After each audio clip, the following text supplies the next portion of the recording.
Guys, good afternoon. Ang subong hapon na prepare kita sa amon nga ABR. Ang ABR automatic voltage regulator. Do transformer ni siya in case nga mag high voltage ga automatic lang siya, stable lang ya ang voltahe nga ginapagwa ya. Yang problema yan ang iya wiring na glunay. Subukan na naman kita ng electronics technician naman kita. Kasi guys, naglunay siya, tapos may may utod siya, areo na utod. Areo na utod siya. Ano siya ang ABR ng ginagamit siya sa mga desktop para in case nga mag high voltage ang 220 sumaka is stable lang siya ang iyang ang voltahe ang ginapagwa 220 lang. So area ko nga ganit guys, soldering iron, lead, at soldering paste. I-repair lang natin siya guys. Bali i-use natin, medyo dako siya guys. Ano siya, may daan pa man ko dito, pwede pa man siya. Hindi na siya atin ganito guys, naari lang kaya yung tsaktuhan din siya, islanta lang sang socket. So let's go guys, i-repair natin. Go.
So guys, testingan ta kung may voltahe gid man gagwa sa atong ginobra.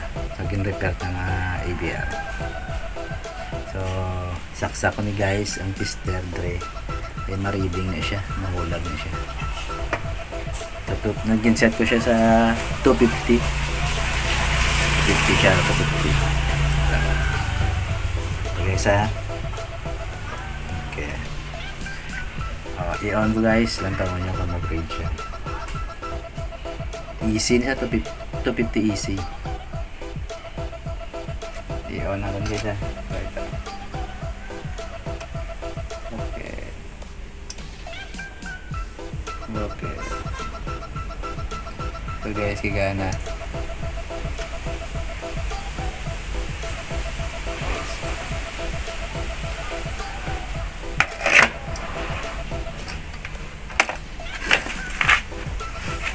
So guys, hasta dere na lang ang atong video.